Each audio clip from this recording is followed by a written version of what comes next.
podcaster, and you're watching Fractal Holographics, my channel of cosmic consciousness, bringing you the truth that will set you free. In this episode, I will be reading a little bit from an article about organic portals. The original source is humansarefree.com by Bernard Gunther. I will be adding in more information throughout the episode, as well as leaving off with some very empowering information on how to heal, protect your free will, and set on the path of awakening. These are interesting times. On one hand, there are changes happening on a global scale that can't really be ignored much longer. On the other hand, the majority of the population seem to live their lives as if everything is just as it always is and always will be, locked in a tunnel vision of personal and material interest.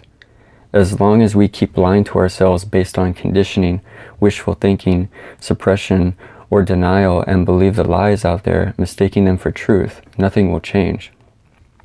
This also goes beyond having a positive attitude, where hope can be merely a trap and a lie to the self, believing in lies that are positive in appearance regardless how well-meaning the intent or good-hearted the person is actually being negative and blocks one's awareness and spiritual evolution.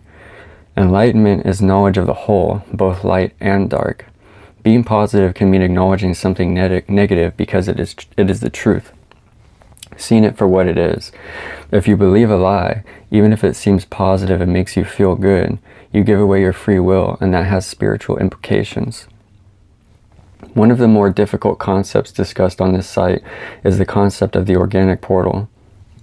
Morave is telling us that there were originally two races that evolved on the earth, and that these two races, while being physically almost identical, were very different from a soul point of view.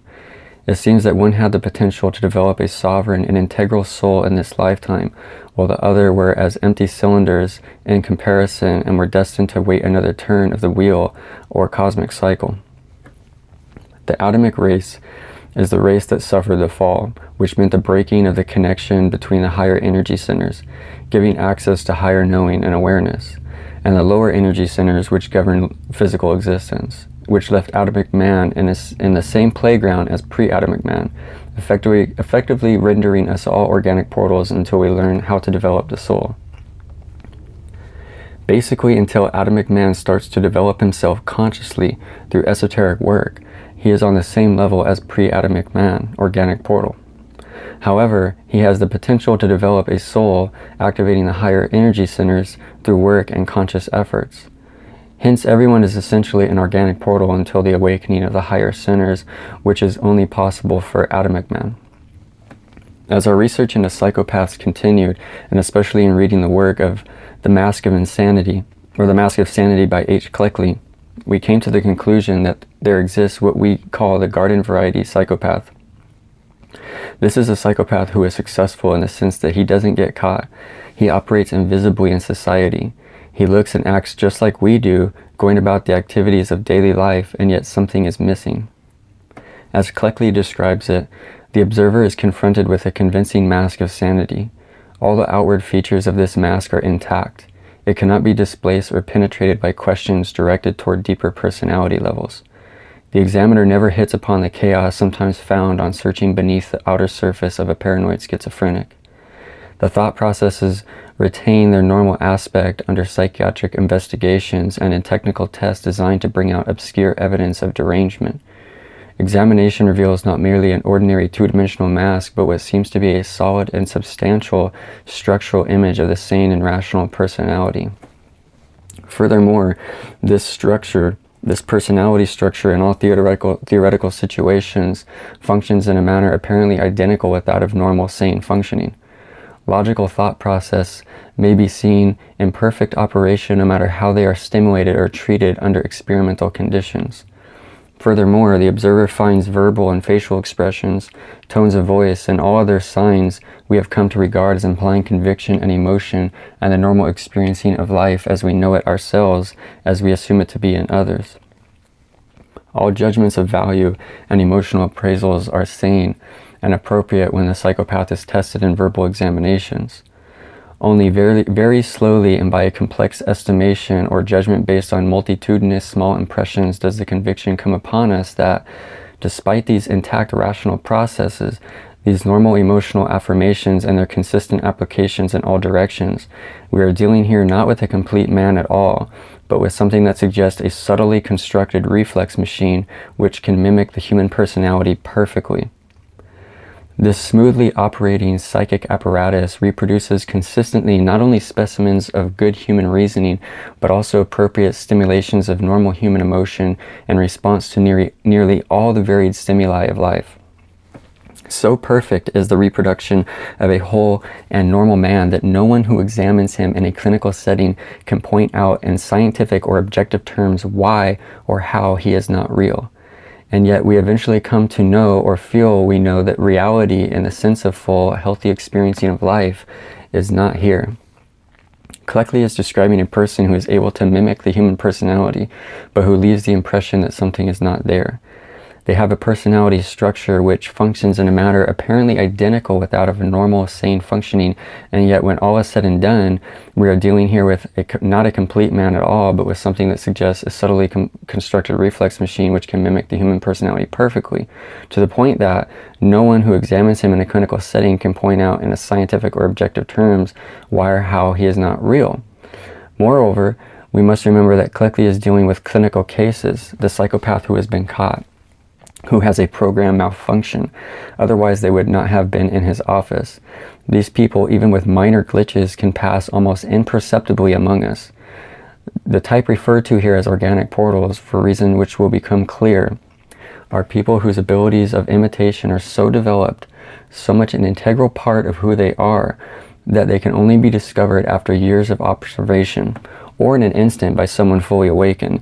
In my case, it's evident by seeing a spark in their eye or no spark at all. The psychopath is the failed organic portal. Most organic portals have no inclination to break laws.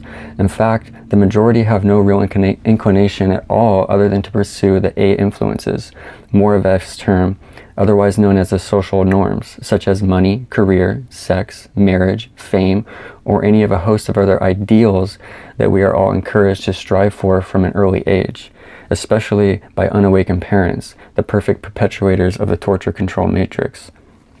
The attainment of these goals is held up in global society as the culmination of the search for happiness. Yet it is evident from the state of our world today that true happiness remains as illusory and elusive as ever, at least for those who have an inkling that there is something more.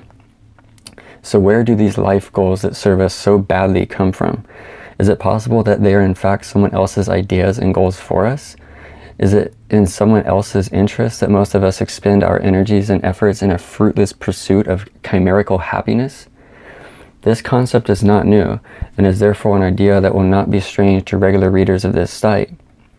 But what is new and indeed very strange is the idea that there could be billions of these organic portals who have been vectored toward keeping those unaware of this concept lost in the wilderness and desert, ensuring the continued production of loosh from all of humanity. It should be noted here that we are not talking of some form of malignancy or evil on the part of the organic portal. Rather, it would seem they are simply doing and acting according to their natures, which it appears is to a large extent soulless. This is a very important point. There is nothing wrong with organic portals or being an organic portal. They serve a specific function in the grand scheme of existence. They can't be anything else but that in some cases. As the research, ideas, and thoughts developed, it was one revelation after another, and it soon became clear how possible this grand plan could have been implemented. It seems there are possibly 3 billion organic portals sharing this planet. That is, out of 2 people on the planet may be effectively soulless, meaning at least one of your parents is an organic portal, while the other is just being manipulated, as well as the rest of the family energy dynamic in that household. Density denotes a qualitatively distinct level of being. Each density has its own structure of life forms, perception, and typical lessons for the consciousness residing in it. In making the choice to experience greater physicality, the consciousness unit fractures and falls from the service to others state, losing its connection with the higher centers, and finds itself at the same level as the pre-atomic race, those who have no possibility of reaching the higher centers because of the DNA hardware isn't in place. Because this new 3D service to self-existence was not this natural habitat for a body with the potential to reach the higher centers, the fallen race is at a disadvantage compared to the pre-Adamics. What is the organic portal? Having seen the similarities between Moraveff's description of the two races and Cleckley's description of the psychopath, Laura decided to pose a few questions to the seas in a channeling session. In Book 3 of his Gnosis, Moravov discusses what he calls pre-Adamic humanity and Adamic humanity. As I read this, I could see that the thing I was struggling to understand in terms of psychopathy as discussed in the Adventures series was exactly what Moravov was describing. However, he was using the Bible to explain it, and that just didn't quite work. Nevertheless, the basic idea is that pre-Adamic human types basically have no soul nor any possibility of growing one. This is certainly shocking, but there have been many recent scholarly discussions of this matter based on what seems to be clinical evidence that indeed there are human beings who are just mechanical and have no inner or higher self at all. Gurdjieff talked about this, and so did Castaneda, so I asked if his ideas about the two basic types of humans were, as far as they went, accurate. The answer was, indeed, though again, there is a biblical gloss. The pre-Adamic types are organic portals between levels of density. This, of course, raised the issue of whether or not trying to help or save such individuals was a waste of time. The answer was, pretty much. Most of them are very efficient machines. The ones that you have identified as psychopaths are failures. The best ones cannot be discerned except by long and careful observation. Now, one of the longtime members of the group then wanted to know if any of them had ever encountered one of these organic portals, and if so, would they identify one for the sake of instruction? The answer was, if you consider that the population is equally distributed, then you will understand that in an ordinary souled person's life, that person will encounter half as many organic portals as souled individuals. But when someone is in the process of growing and strengthening the soul, the control system will seek to insert even more units into that person's life. Now think of all the people you have ever met, and particularly those with whom you have been or are intimate. Which half of this number would you designate as being organic portals? Hard to tell, eh? Now this is a highly significant point by this session, which we can find in Moravov's Gnosis as well. The control system relates to the general law and forces acting upon the seeker who tries to escape or transcend it by entering the way of esoteric work. Economy of energies too is a must, as the walk to and on the way demands their total mobilization. Any unjustified expenditure can lead in the end to failure. We must always keep this in mind. In general, the reaction of those around towards someone who begins to search for the way is negative. This negative attitude is the result of the action of the general law, which, as we know, tends to keep man in his place.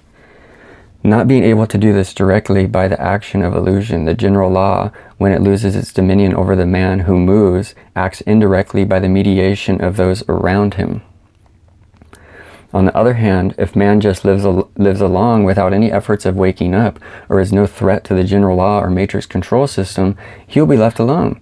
And he can even make a brilliant career, be successful, have family, kids, be happy in his illusion, yet he will not have progressed esoterically as he feeds the general law by following A influences. We are not aware of how much we are bound by the action of the general law, acting on us as it does on ourselves. This law immobilizes us or constantly tends to bring us back to our place.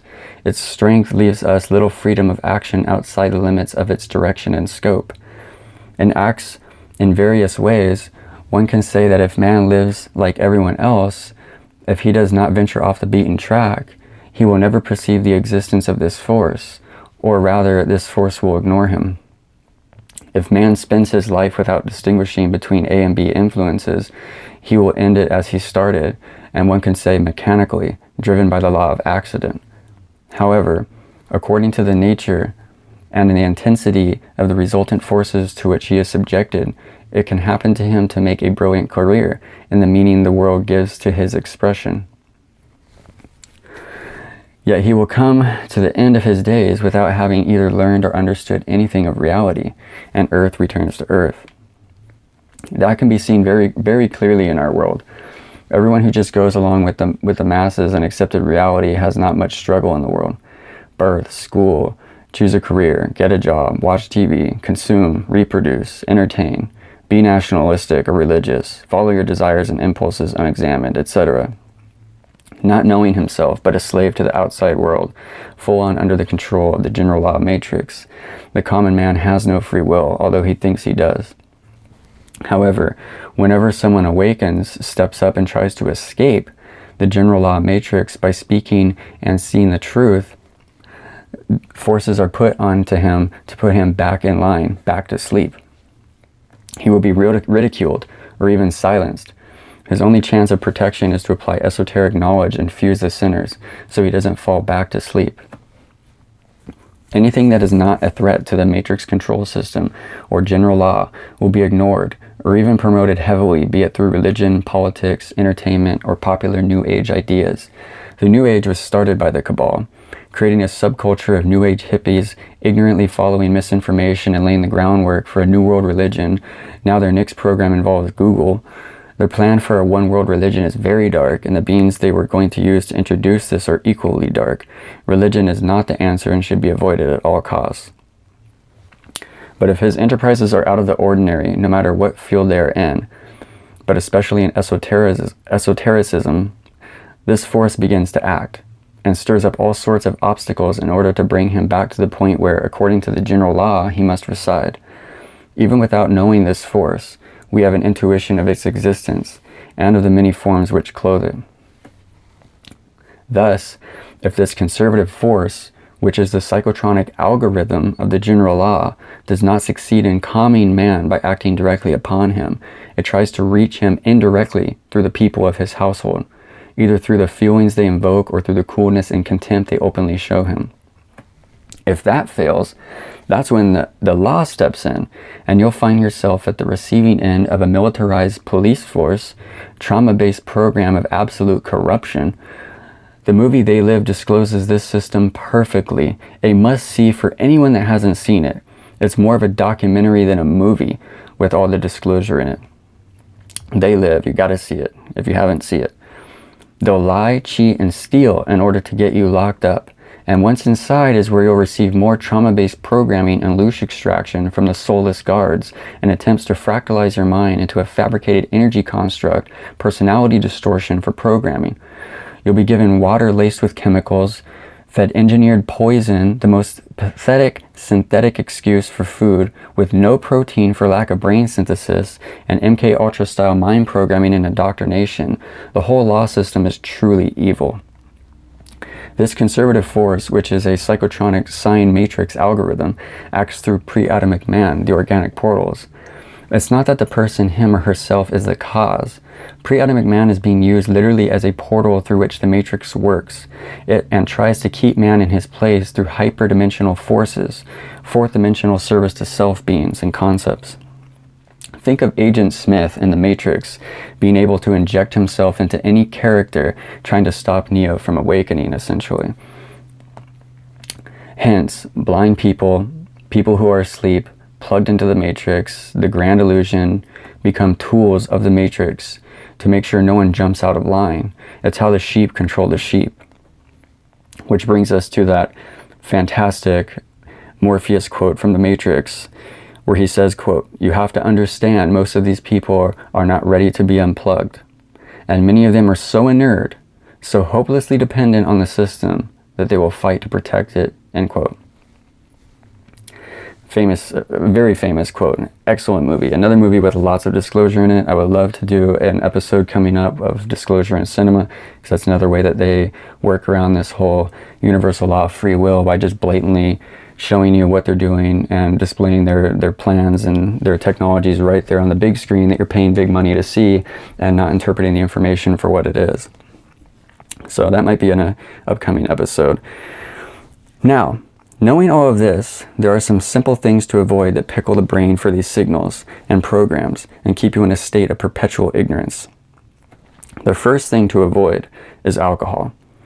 This stuff is literally opening up your pineal gland for these signals and to potentially negative entity attachments as well. There's a reason it's called spirits And a reason the Roman Greek god Bacchus of drunkenness and revelry is depicted with a staff with a pine cone on the end of it. The pine cone has long been used as an ancient symbol to depict the pineal gland, and because the pineal gland itself resembles a pine cone-like shape. The second thing is GMOs. Please, please, please, when you go to the grocery store and you're doing your shopping, please look at the packaging.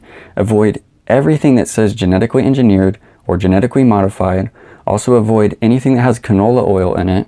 Try to avoid refined foods such as flours, sugars, etc., fried foods, tap water, that should be obvious. Yeah, just please, please look at that stuff. I guarantee most parents might go to their cabinet, look at half the stuff they're feeding their kids, and they're going to look at the boxes and see that probably all of it has genetic engineering. And yeah, that just needs to stop. It needs to be done.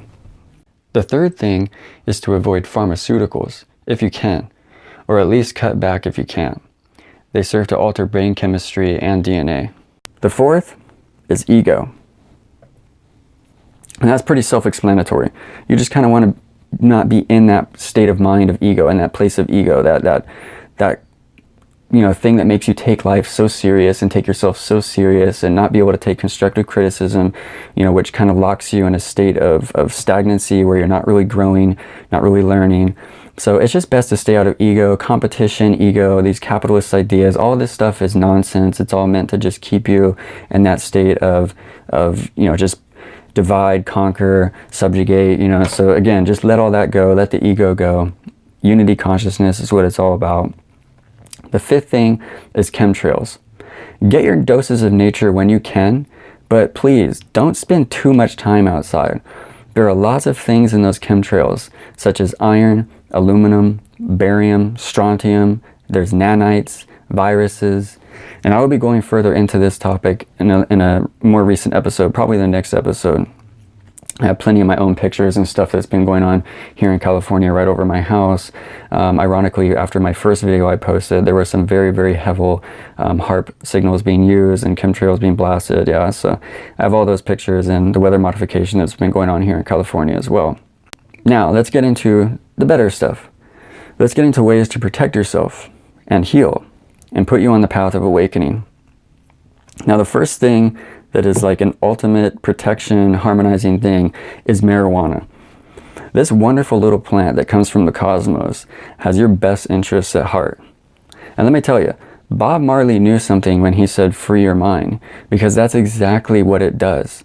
It creates a lack of synaptic continuity, meaning when you use cannabis, it's stimulating new neural pathways.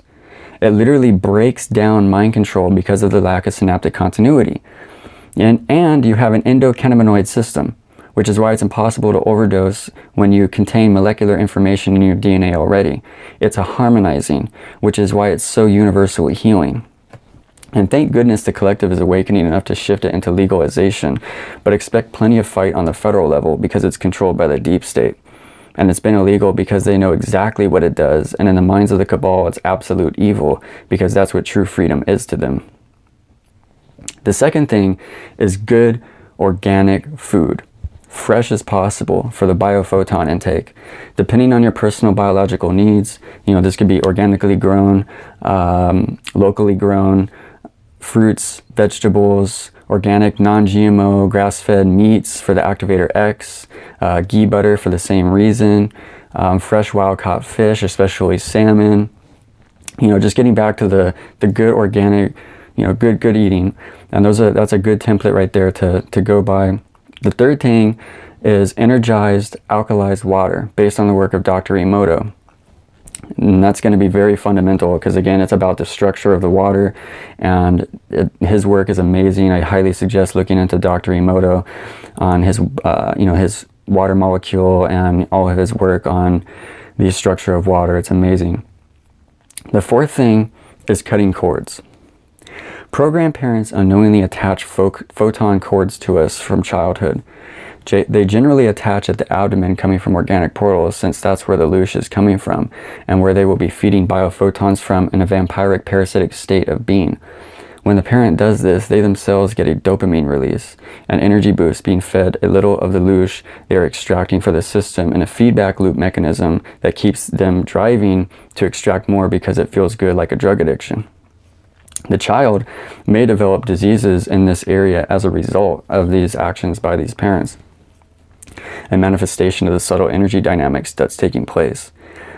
You can cut cords in several ways, and perhaps all are necessary for some situations.